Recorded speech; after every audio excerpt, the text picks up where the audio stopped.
নমস্কার। আজকে সাপ্তাহিক রাশিফল নিয়ে আলোচনা করব। অর্থাৎ মার্চ মাসে একদম এন্ড 30 মার্চ টু এপ্রিল মাসের ফার্স্ট উইক অর্থাৎ 5 এপ্রিল, 30 মার্চ টু 5 এপ্রিল সারাটা সপ্তাহ কেমন যাবে। অবশ্যই বলি, কিছু গ্রহ আছে যারা তার নক্ষত্র ট্রানজিট হবে, আপনার নক্ষত্রের চরণ চেঞ্জ করতে পারে, ডিগ্রি চেঞ্জ হবে। সুতরাং সেগুলো কিন্তু সবকটাই কিন্তু আপনার রাশির ক্ষেত্রে প্রভাব পড়বে। আপনার রাশির ক্ষেত্রে প্রভাব পড়ে কি সবসময় খারাপ হবে? কখনোই না। দেখো, আগের সপ্তাহটা আপনার, বিগত সপ্তাহে আপনার একটু চাপ গেছিল, এই সপ্তাহে দেখো তার চেয়ে একটু বেটার হবে। এই জায়গাটা কিন্তু আপনাকে একটু বুঝতে হবে। আগে যদি অ্যাকচুয়ালি ভালোবাসেন, আগে একটা কমেন্ট সেকশনে কমেন্টস দিলেন তাহলে আপনি রাজত্ব হয়ে গেল, তা কিন্তু ভাববেন না। চলুন তাহলে জেনে নিই আজকে এই যে 30 মার্চ টু 5 এপ্রিল আপনার জন্য কি অপেক্ষা করে আছে 12 রাশির ক্ষেত্রে। প্রথমেই বলি, আপনার শরীর স্বাস্থ্য, আর্থিক জায়গা, ফ্যামিলি কন্ডিশন, কেরিয়ার বা আপনার দাম্পত্য লাইফ, এই নিয়ে আমাদের মোটামুটি একটা আলোচনা থাকে, বা এইটাই আমাদের মানে কি বলবো, মানে প্রেডিকশন যাকে বলে। তো এই প্রেডিকশনটা পেতে গেলে আপনাকে অবশ্যই গোড়াশো বেস করে এগোতে হবে। আজকে আলোচনা করব বৃষ রাশি। বৃষ রাশি সেই বলবো যে আপনাদের একদম শরীর স্বাস্থ্য থেকে একদম আপনার কেরিয়ার পর্যন্ত, হয়তো আগে পরে হবে, কিন্তু সবকটা আপনাদের গুছিয়ে আমি আলোচনা করব। চলুন তাহলে আলোচনা করি। প্রথমে বলি, এই সপ্তাহে আপনার কিন্তু বৃষ রাশি আর্থিক জায়গাটা কিন্তু অনেকটা বেটার দেখা যাচ্ছে। এই সপ্তাহে আপনার কোনো শুভ অনুষ্ঠান বা শুভ কাজে আপনি জয়েন করতে পারেন, বা আপনার বাড়িতে কোনো মাঙ্গলিক অনুষ্ঠান হতে পারে।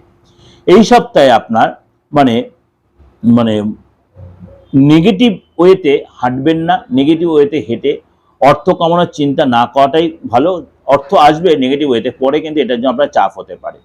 এই সপ্তাহে আপনার সন্তানের সাথে আপনার সুসম্পদ বা সন্তানের সাথে ব্যস্ত থাকবেন, সন্তান যা গর্বিত হবেন, সন্তানের কোনো শুভ খবর পেতে পারেন।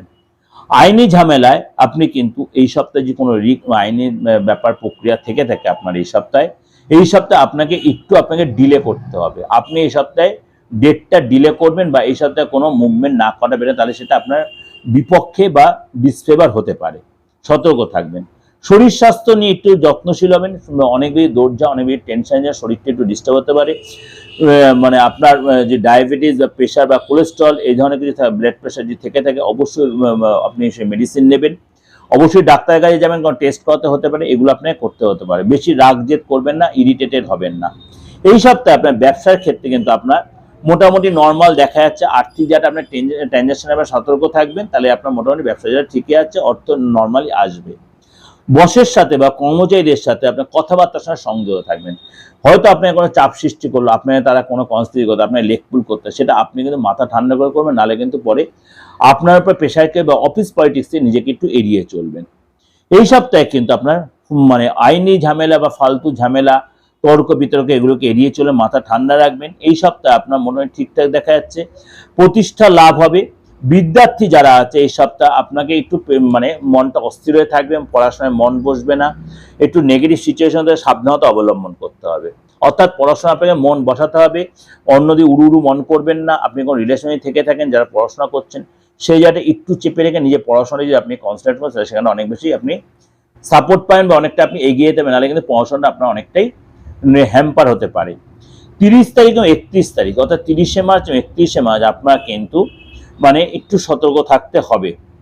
অর্থাৎ আপনি যদি সেই দিন দুটো মানে সতর্ক ভালোই যাবে। 30 তারিখ 31 তারিখ আপনার কিন্তু শুভ কাজ এই দিনগুলো আপনি করে নিতে পারেন। 30 তারিখ 31 তারিখ শুভ কাজের জন্য দিনগুলো ভালো। সতর্ক কেন থাকতে বলছি, তাহলে আপনি অনেকগুলো কাজ আপনি এই সময় আপনি করে নিলে আপনি তাহলে অন্য সব দিনগুলোতে আপনি এগিয়ে থাকতে পারবেন। 3 তারিখ এবং 4 তারিখ আপনাকে বিশেষভাবে সতর্ক থাকতে হবে। এই দিনগুলো আপনার জন্য অতটা পজিটিভ নয়। 3 তারিখ এবং 4 তারিখ আপনার জন্য পজিটিভ নয় এই সপ্তাহে। আপনাকে এই সপ্তাহে কিন্তু মানে অবশ্যই মানে কথাবার্তার মধ্যে একটু সংযত, সতর্ক থাকতে হবে, সহনশীল হতে হবে, এবং শরীর যদি ডিস্টার্ব, অবশ্যই ডাক্তারের কোনো টেস্ট করাতে হতে, টেস্টের জন্য খরচ হতে পারে। এটা ওভারঅল একটা প্রেজেন্টেশন আপনাকে করলাম। অবশ্যই আপনাদের সবকটা দিক সাইড নিয়েই বললাম। ব্যবসার ক্ষেত্রে বললাম, চাকরির ক্ষেত্রেও বললাম, কেরিয়ারের ক্ষেত্রেও বললাম, পড়াশোনার ক্ষেত্রেও বললাম। সবকটাই আপনাদের কিন্তু মানে সাপ্তাহিক হিসেবে বললাম। অবশ্যই আপনাদের ভালো লাগবে। ভালো লাগলে অবশ্যই লাইক করবেন, শেয়ার করবেন, যোগাযোগ করতে হলে বুকিং নামে ফোন করবে। আর যারা বাংলাদেশ থেকে আমাকে ফোন করছেন যে আমার সাথে অনলাইন কনসালটেন্সি নেবেন বলে, আপনাদের একটা কথা আমি বারবার হাত জোর করে করজোড়ে নিবেদন করছি, আমি আপনাদের সার্ভিস দেওয়ার জন্য আমি খুবই এগিয়ে আছি, কিন্তু আপনাদের সাথে মানে আমাদের লেনদেনের ট্রানজাকশনটা কোনো একটা জায়গায় আটকে রয়েছে। যদি আপনার কোনো মানে লেনদেন জায়গাটা আপনার জানা থাকে, আপনি বা আমার বাংলাদেশের বন্ধু যারা আমার প্রোগ্রাম শুনছেন, যারা আমাদের সার্ভিস নেওয়ার বা প্রেডিকশন নেওয়ার জন্য প্রচণ্ড উদ্গ্রীব হয়ে আছে, আমাকে সেটা একটু সার্ভিসের সিস্টেমটা বলবেন কীভাবে আপনাদের মানে লেনদেন ট্রানজাকশন, তাহলে আমি আপনাদের কাছে খুব ফ্রিভাবে সার্ভিসটা দিতে পারবো। কারণ আমি অল ওভার ওয়ার্ল্ডে সবাইকে দিতে পারছি, কিন্তু বাংলাদেশের সাথে আমি ডিটাচ হয়ে গেছি, বা আমি কেন আদার্স কেউ পারে কিনা আমি সেটা জানি না। যদি সেই সিস্টেম জানা থাকে আমাকে একটু বলবেন, অবশ্যই আপনাদেরকেও আমি সার্ভিসটা দিতে পারবো। কারণ আপনাদের আমি অনলাইন যে লেনদেনটা সেটা আমার ঠিক প্রসেসটা জানা নেই, এটা আমি একদম মিডিয়াতে বসে আপনাদের বললাম। কারণ প্রত্যেকদিন আমার কাছে 12 জন 14 জন 15 জন এরকম মেসেজ করে দাদা আপনার থেকে আমি অনলাইন প্রেডিকশন নেব, কিন্তু আমি একটা জায়গায় নিরুপায় হয়েছে আপনাদের কাছে আমি কীভাবে প্রেডিকশনটা দেবো, কীভাবে আপনাদের কাছে পেমেন্ট হবে, কীভাবে দেবেন বা কীভাবে কী করবো আমি সেটা বুঝতে পারছি না। এটা আপনারা আমাকে সহযোগিতা করেন যে আমি তাহলে সেটা আপনাদের আমি প্রপার গাইডটা আমিও করতে পারবো। যাই হোক, আর যারা তন্ত্রমতে যে কোনো কাজ করাতে চাইছেন, তন্ত্রমতে মানে মৃত মানুষ জাগিয়ে তোলা ছাড়া যে কোনো তন্ত্রমতে যে কোনো বিদ্বেষণ, শত্রু দমন, বশীকরণ, বা আপনার ফ্যামিলিগত প্রবলেম, বা আপনাদের মনে করুন পার্টনারের সঙ্গে লাইফ পার্টনার, বিজনেস পার্টনার, এইসব প্রবলেম, মনে করুন আইনি ঝামেলা, সাংসারিক প্রবলেম, ভাই বা অশান্তি, সম্পত্তিগত ফ্যাক্টর, এগুলো নানা রকম প্রবলেম প্রত্যেকটা মানুষের জর্জরিত আছে। যে কোনো ধর্মের লোকের, প্রত্যেকটা ধর্মের মধ্যেই আছে, শুধু আমার হিন্দু ধর্মে না, শুধু মুসলিম না, সব ধর্মের লোকের মধ্যেই কুটকাচালি বা এই অশান্তির পরিবেশ হয়। যদি সেখান থেকে আপনি বেরিয়ে আসতে চান, তন্ত্রমতে কোনো প্রতিকার করতে চান, অবশ্যই যোগাযোগ করতে পারেন। সবসময় আমার চেম্বার আছে তাই নয়, আপনি অনলাইনে সেই প্রেডিকশন আপনি কুরিয়ার মধ্যে সার্ভিসটা পাবেন। ভালো থাকবেন। আমার বুকিং নাম্বার রয়েছে 8910733325 9433960106। নমস্কার, ভালো থাকবেন।